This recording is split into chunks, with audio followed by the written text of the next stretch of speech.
Përshëndetje miq të emisionit ton.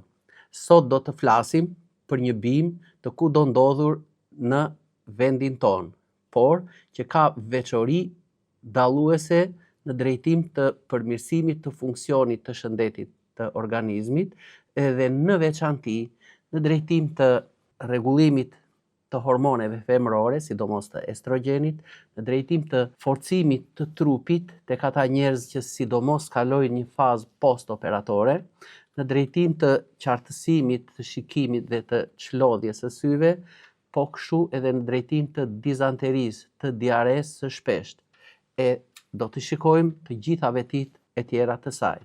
Emërtimi i saj shkencor, Trifolium pratense, në gjuhën popullore shqiptare, tërfili i kuq. Pra, po t'i shikojmë, këto topthat e mëdhenj që ndodhen, pra që dalin mbi kurorën e bimës, kanë një ngjyrë të kuqe dhe me një diametër afërsisht që mund të shkojë nga 2 deri në 3 centimetra.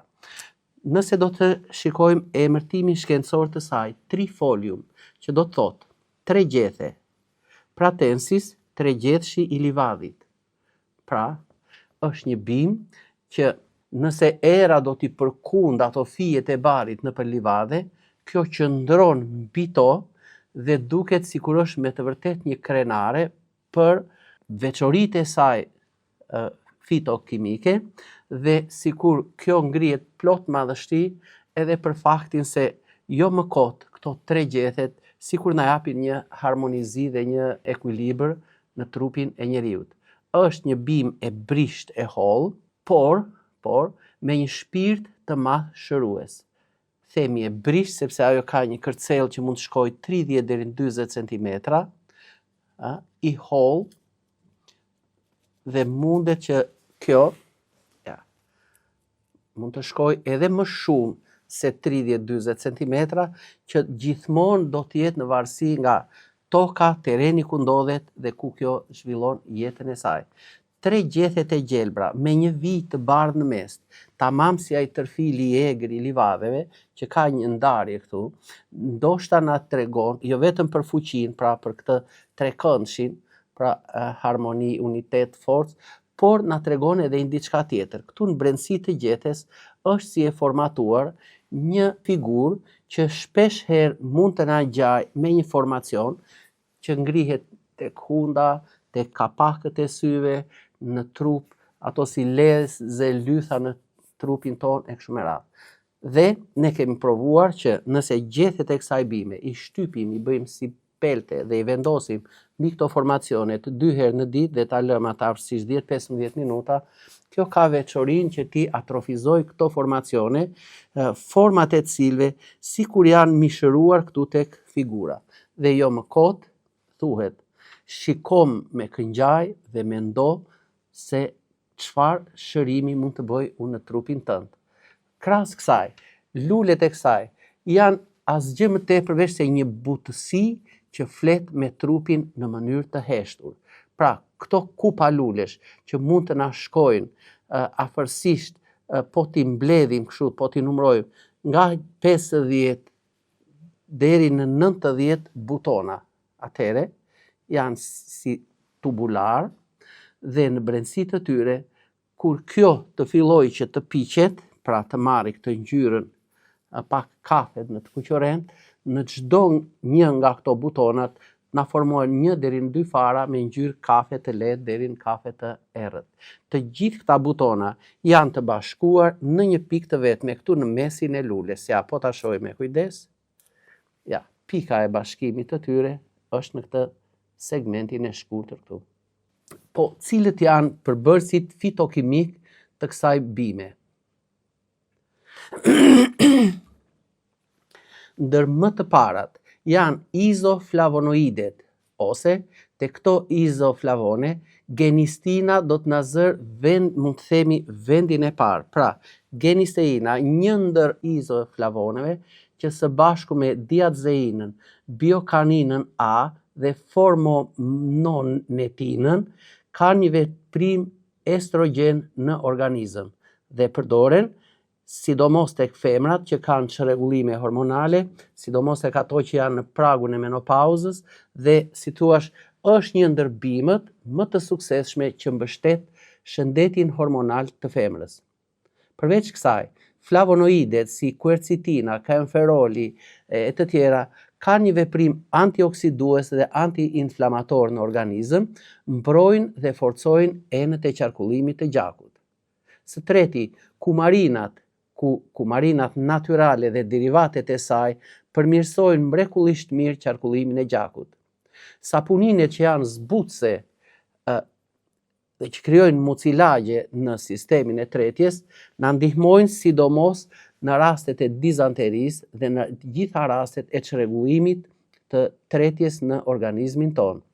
Acidet fenolike si acidi kafeik, acidi ferulik kanë jo vetëm veti antioksiduese, por mbrojnë njëkohësisht qelizat tona dhe njëkohësisht forcojnë enët e qarkullimit të gjakut. Vajrat esenciale që ndodhen në sasi të pakta tek këto bimë janë me të vërtet fitokimikate që ndikojnë fuqishëm në përmirësimin e funksionit të organizmit. Ndër vitaminat do të përmendim vitaminën C, A, B1, B2, B3, B kompleks, B6, ndërsa vitamina E dhe vitamina K na ndihmojnë që nëse ne do të kemi ndonjë rast të një hemoragjie të brendshme në organizëm, fal vitaminës K që ndodhen tek këto toptha me ngjyrë të kuqurrent, duke u kombinuar ndoshta edhe me lulen e balsamit, ndoshta edhe me lulen e tërfilit të kuq, të tërfilit të bardhë, të lules së basanit, ndoshta edhe të lules së bishtamithit, nëse do të bëjmë një kombinim të këtyre 4 bimëve ose 3 bimëve prej tyre, do të ishin të mrekullueshme për ndalimin e hemoragjive në organizëm. Ndërsa mineralet si kalcium, magnez, krom, kalium, fosfor, silikoni e të tjera e fuqizojnë edhe më shumë funksionin e organizmit dhe njëkohësisht ndikojnë më së miri në luftimin e osteoporozës në moshat e rritura. Çfarë vlerash shëndetësore dhe fitoterapike do të përfitojmë nëse ne fillojmë që në mënyrë të vazhdueshme të pijmë hera herës nga 1 deri në 2 gota me çajin e lules së tërfilit. Së pari, forcon mukozën e brendshme të sistemit të tretjes dhe përdoret me efikasitet kundër dizanterisë. Përdoret në rastet e dhimbjeve dhe të çrregullimeve hormonale para menopauzës. Është një aleat i çmuar i shëndetit femëror. Ndihmon në përmirësimin e qarkullimit të gjakut, zvogëlon venat varikoze. Pra lulja e tërfilit, nëse ne do ta kishim të mundur që ta kombinonin për shembull edhe me lulen e murrizit, edhe me ato lulet e gështenjës e kështu me radhë, do të përfitonin benefite të mira në drejtim të pastrimit të arterieve dhe të zvogëlimit të venave varikoze. Duke qenë që është një bimë e mbushur me fitokimikate dhe me minerale që ne i përmendëm më sipër, kjo ndihmon më së miri në shtimin e oreksit, na jep një reagim tonik të mirë të trupit, sidomos në rastet e kputjeve trupore dhe në ato rastet pas ndërhyrjeve kirurgjikale. Duke pastruar gjakun, bën një rigjenerim të mirë jo vetëm të organizmit në brendësi, por edhe të lëkurës në trupin tonë. Kjo ndihmon në luftimin e osteoporozës, por mirë do të ishte që të përdore e gërshetuar edhe me disa bimë të tjera, kryesisht të kësaj familje. Mund të përdoren pra si pika në sy ose si locion për të qetësuar sytë e lodhur dhe ndoshta edhe të skuqur. Po cilat dhe si mundet ne t'i përdorim këto benefite të kësaj bime? Si mund ta gërshetojmë lulen e tërfilit së bashku edhe me bimë të tjera? Le të marrim një rast të parë. Për shembull, për të patur përqetësimin e çrregullimeve hormonale apo në menopauzë, apo në rastet e dhimbjeve të forta të ciklit menstrual, mund të veprojmë në këtë mënyrë. Afërsisht në 1 litër ujë. Mundet që të hedhim, pra nga lulet e tërfilit të kuq, 1 lugë gjelle.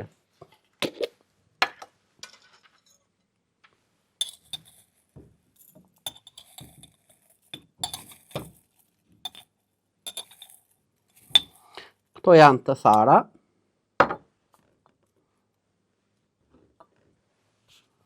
Dhe sigurisht, pra shiko, kjo sa ka marrë këtë ngjyrën të bima, ndërsa kjo është e vitit kaluar. Pra ne do të hedhim një afërsisht një lugë gjelle me lulen e tërfilit të kuq. Ose për pak bukuri, le ta hedhim këtu në brendësi. Do të hedhim afërsisht një dorë me lulen e bishtamitit. Këto edhe që të dyja së bashku mundet që të na kryejnë atë veprimin e qetësimit të dhimbjeve menstruale dhe njëkohësisht na ndihmojnë në rregullimin e ciklit dhe në eliminimin ose përgjysmimin atyre afsheve të nxehta gjatë premenopauzës dhe menopauzës. Pra, një lugë gjelle me lulen e bishtamitit, Aphyllea millefolium. Do të shtojmë një dorë me barën e bletës, ose një lugë gjelle.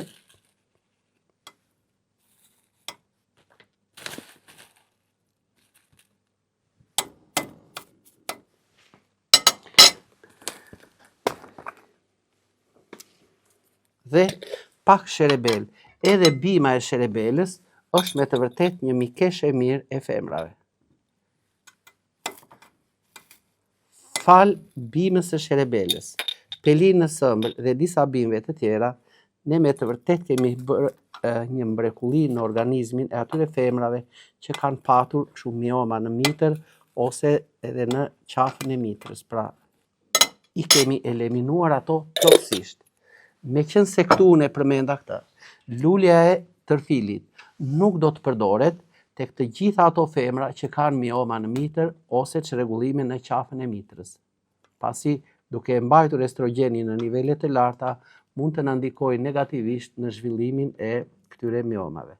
Pra, mbasi kemi hedhur bimët dhe vazhdojmë që të hedhim këtë ujin e nxehtë, do të vëmë re që bimët do fillojnë të na ekstraktohen mrekullisht mirë. Mundet që shumë mirë, ne këto bimët t'i ziejmë afërsisht 2 deri në 3 minuta, t'i kullojmë dhe në këtë mënyrë çaji për t'u përdorur themi se është gati. Pra, ky është çaji i parë. Përmendëm fjalën çlodhje të syve dhe përmirësim të shikimit dhe njëkohësisht luftimin e konjuktivës së syve. Atëre, si mund ta përgatisim një çaj? Atëre, kamomili është shumë çlodhës, qetësues dhe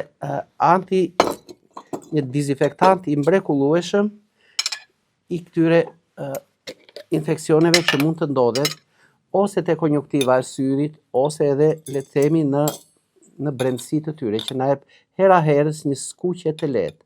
Atëre, çfarë mund të bëjmë?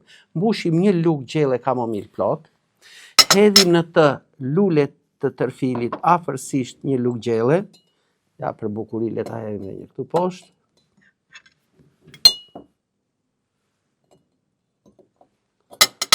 Opa.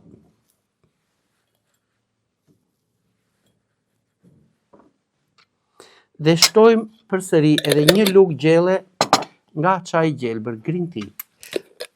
Ky i fundit na ndihmon më së miri në përmirësimin e qarkullimit të gjakut.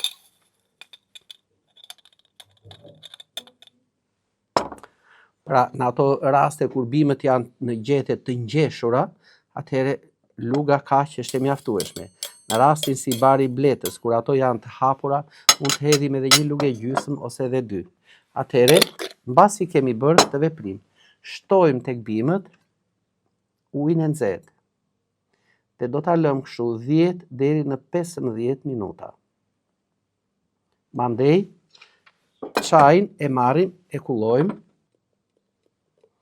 Mbas 15 minutash, bëjmë kullimin e çajit, e hedhim në një pjatë, marrim një garzë të pastër, e lagim me çajin e ngrohtë dhe e vendosim mbi sy. E lëm 2 minuta, e heqim garzën përsëri e vendosim këtu te ky çaj i ngrohtë dhe këtë veprim e përsërisim 5 deri në 6 herë, duke i lënë ato garzat mbi sy 2 deri në 3 minuta. Pra, që të dyja këto do vazhdojnë që të ekstraktohen dhe çaji do të marrë me të vërtetë atë ngjyrën e një mjalti të këndshëm të livadeve. Ja. një çaj për pastrimin e arterjeve. Atëhere, marrim murrizin e Crataegus monogynia, ose atë një bërthamor, një dorë me bimën. Marrim një dorë me lulen e tërfilit. Mund të shtojmë në të dhe një dorë me moltegra dhe kemi përgatitur në këtë mënyrë një çaj të mrekullueshëm për pastrimin e arterjeve, të qarkullimit të gjakut dhe për stabilizimin e tensionit. Nëse kemi një dizanteri që hera herës ajo harrin deri në një bezdisje të trupit dhe si thuash edhe në një rënje të peshës trupore, atëhere mund të veprojmë në këtë mënyrë. Marrim afërsisht në një enë, hedhim 1 litër ujë.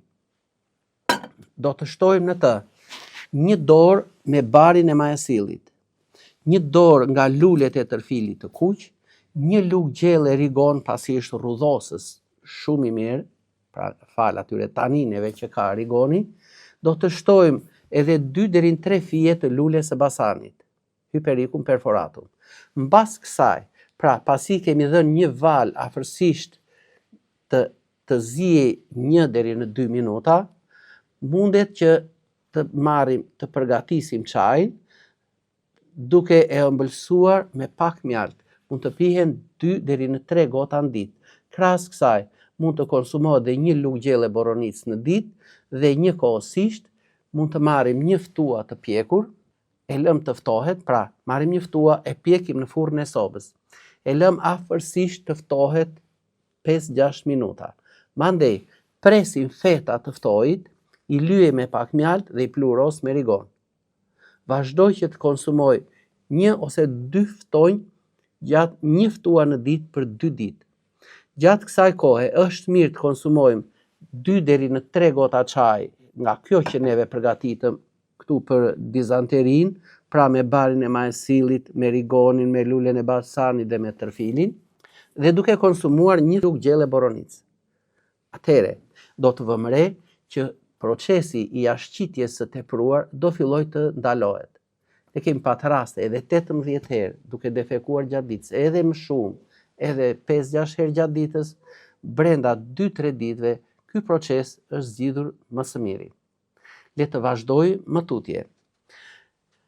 Lulet e tërfilit, po kështu edhe gjethet e tij, janë të mrekullueshme në drejtim të qetësimit të lëkurave të irrituara dhe sidomos kur ato kanë ekzem, psoriazis, puçra e të tjera. Si mund të veprojmë në këto raste? Do të marrim afërsisht 1 dorë tërfil të kuq nga bimët, le të ketë edhe herb, nuk ka asnjë problem, pra e mbushim kështu, 1 dorë të plot.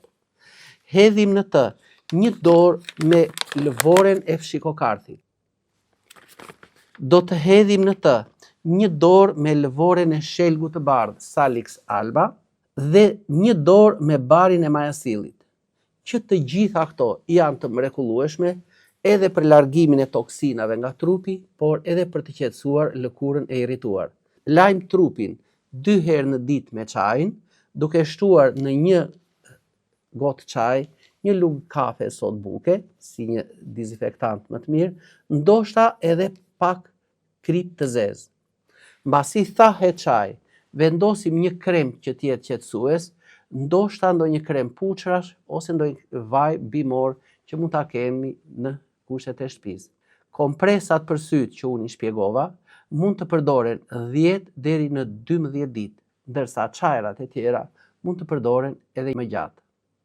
Për njerëzit që kanë dalë rishtas nga një operacion dhe ndjejnë atë këputjen trupore, do të ishte shumë mirë që nëse kanë këtë lulen e tërfilit të kuq dhe mund ta përdorin afërsisht 1-2 gota në ditë, është mirë ta përdorin ose me mjaltin shumë lulësh, ose më i mirë për ta do të jetë mjalti i melatës, ai që populli e quan mjalti i mënjes.